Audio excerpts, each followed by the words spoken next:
just need to make sure that it was just you and me, Muse. Because what I have to talk about could, in certain circles, be considered sensitive information. Not classified by any stretch of the imagination, but sensitive. If the wrong people heard this, or the right people heard this, as it were, it could cause a ripple. I don't know. Maybe, maybe not. What I want to talk to you about is kind of a rant, I suppose, Muse. And it's not towards you.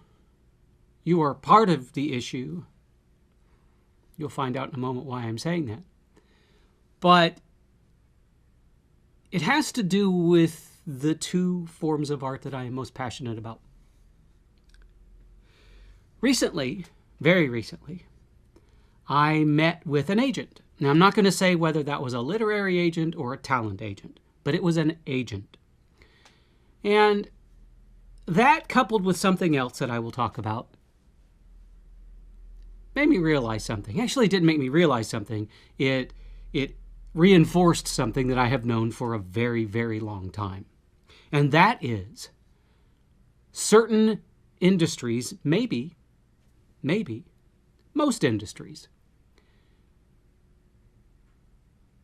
assume that people are going to be able to compartmentalize into a very narrow box. They want people who can fit in category A, category B, C, and D.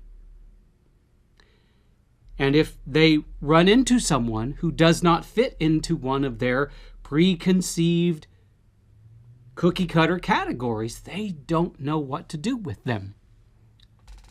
Now, this was made very apparent when along with the indie author boom, because we had a traditional publishing system that only accepted works within the confines of specific genres and categories.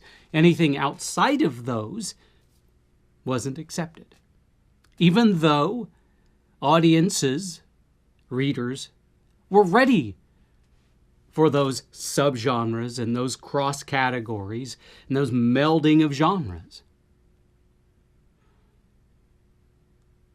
And the same thing holds true with other mediums. Take, for instance, the realm of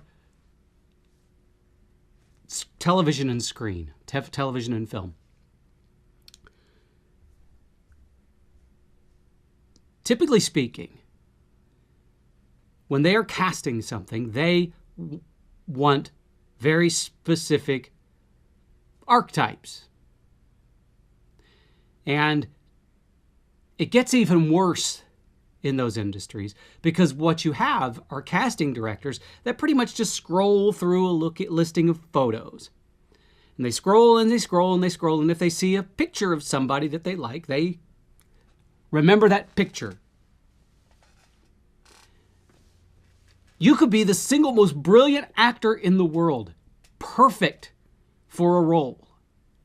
And if your picture doesn't fit what that casting director has in mind for that role, you'll be overlooked. And you can even dig deeper into the minutia of that situation, of that issue, and boil it down to a simple smile. When you go to a talent agent, they want everything is pretty much about the smile, mostly because they're looking for talent for commercials, because that is one of the most widely cast thing. And they want commercials with people who are going to be able to smile to sell the product, because people want to see a commercial with someone who is enjoying the product that they're using. And for people like me, for actors like me, that is problematic because I have a really horrible smile. Why? Because when I was a little kid, when I was a little tiny baby, my parents, who were not good parents, but that's another topic for another day, weren't paying attention to me while I was crawling around, and I grabbed an extension cord that was plugged in and the television was on, and I bit into it and I chewed through it, and I got this it melted the side of my mouth. So I have this big old scar right here. You should see my pictures of when I was in elementary school. The scar was huge. It stayed the same size as I grew up. But because of that, my smile is crooked. It's not even really crooked. It's nice and smiley on this side, and it's round and strange on this side. So when I go to a talent agency and they say smile for me, I'm like, oh, you're kidding me. And it's the same all over the place. It gets boiled down to your smile. And if you can't smile pretty for the camera, if your lips don't form this nice arch, and your teeth aren't symmetrical and pretty, chances are you're going to be overlooked, no matter how talented you are, because you don't fit in that box. Now, physical appearance aside, you could also say your abilities manifest in unique ways. In other words, you take a different approach to roles that other people might. Pass. Now, the strange thing is, or the ironic thing is, not ironic, but the alternative to that is if you look at the stage, if you look at theater, and you look at people casting that, they want actors who are willing to take risks, to go beyond the norm, to dig through the walls of the categories and invent something new. They want danger. They want something truly unique. So they hunt out actors that they know can deliver something different. Versus film and television, who casting directors are typically searching for someone who can deliver pretty much the same thing that's been delivered before, only in a different colored package or a different shaped package. And even then, most of the packages are the same. Look at television shows right now. Even the casting has become formulaic. And now, one of the reasons why this was compounded is me writing my take on Dracula. Now, as you know, Muse, when I write something, I always approach it in a unique fashion, and I try very hard to write something that, although the idea may have been written before, but my take on it has never been written. And so far, it's worked pretty well. But now I'm looking at a vampire novel. And as I'm writing this, in the back of my mind, I'm thinking, okay, the problem with what I'm writing is it's not going to deliver on it's not going to check all the boxes that readers expect when they pick up a vampire novel, because I'm taking a different approach to it. And that, I think, has also, while at the same time it's been very helpful for me, it's also been somewhat problematic for me in times, because I always approach things from a different direction. Because I don't want to write something that someone else has written before. I don't want to follow someone's formula. I am not, above all else, I am not someone who conforms with anything. Anything in my life. You can deconstruct every part of my life and find that for the most part, I never conform to anything. And I have always thought that for art, that was the difference between life and death, make or break. But the truth of the matter is, with some media, not conforming is pretty much sentencing yourself to a damnable conclusion.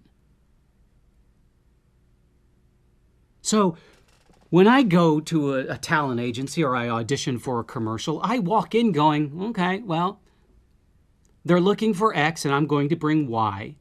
I'm actually going to bring Y squared minus Z, or whatever algebraic equivalency to not conforming is.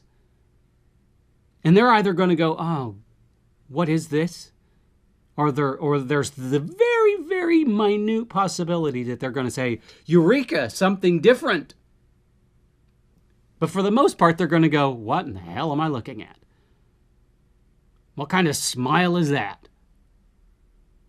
This guy belongs on the stage, not in front of a camera.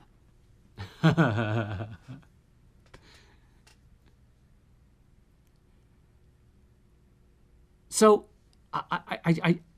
I've always, as an artist, I've always felt very torn about this. That I know that this lack of conformity that I tend to suffer from prevents me from moving forward in certain directions. Yet at the same time, it catapults me forward in others. And I have to be happy. I have to be okay that it's jettisoning me so far ahead in certain directions, and it's this big, ugly stone wall in other directions. As far as acting is concerned, I prefer it's more organic. There's more. It's more immediate. There's a true connection with the people that you're working with. Versus film and television, there's you got to be connected to the camera. It's very inorganic, and there's other things involved. I mean, like I've said, if you're not conforming, you're pretty much doomed. So, I sometimes find myself at a crossroads, Muse. I look in the mirror and I say, do I want to continue like this? Do I want to continue not conforming to what society expects in these various artistic mediums? Or do I keep on keeping on?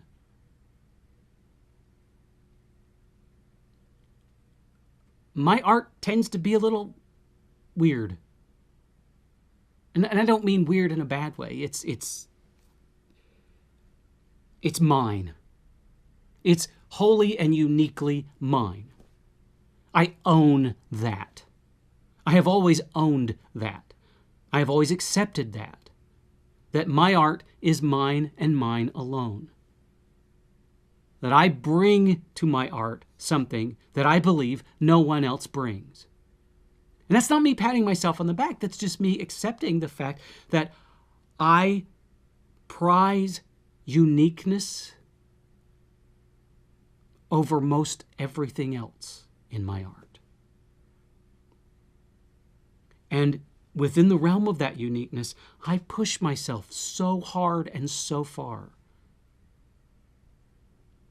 When I'm working on a show, I try so hard. I put everything I have into that role to make sure that it is unique and it is mine. That I alone can claim that work. The same thing with my writing.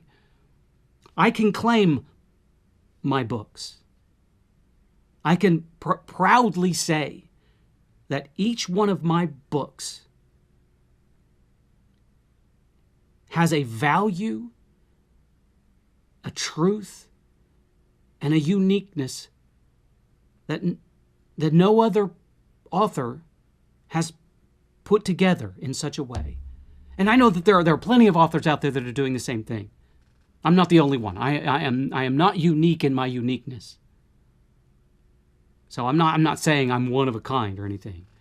I'm saying all of the pieces that I put together in the way that I put them together is a one of a kind. And I will always do that. And I will always do that with my acting as well. So I do that knowing that I've always had trouble finding talent agencies and landing commercial gigs, while at the same time, I never have trouble landing roles for the stage. Now, if I could only find the theatrical equivalent to fiction.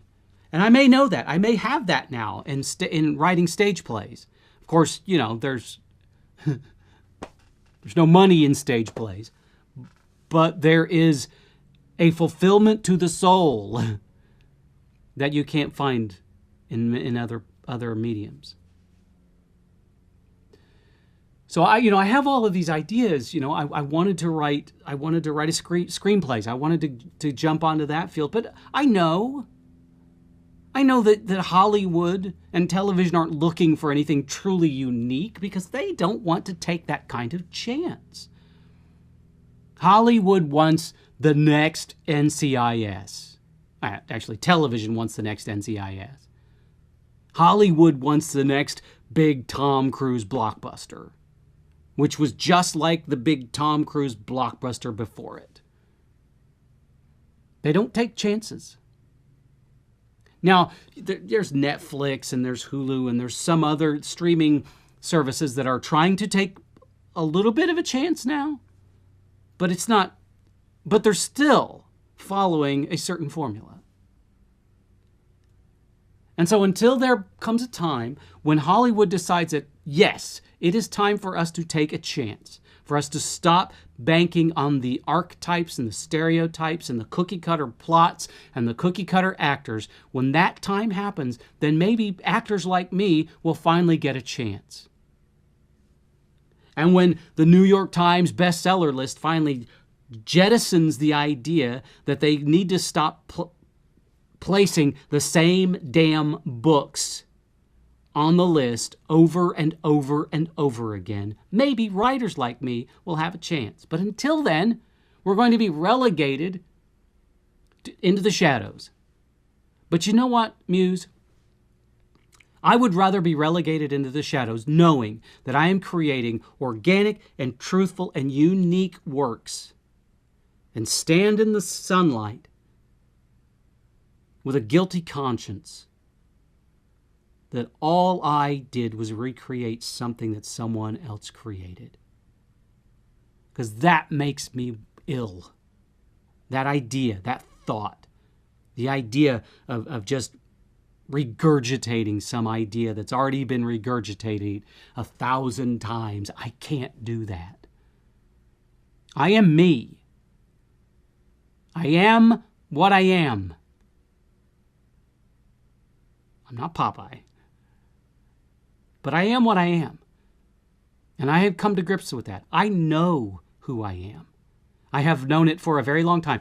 Those people that truly know me, the dearest friends I have, will all agree. They'll say that he has known who he is for as long as I've been a part of his life. And I know who I am as an artist. And I will not make apologies or back down from that. So, Muse, our ideas are a bit strange at times, but they are our ideas. They are no one else's ideas.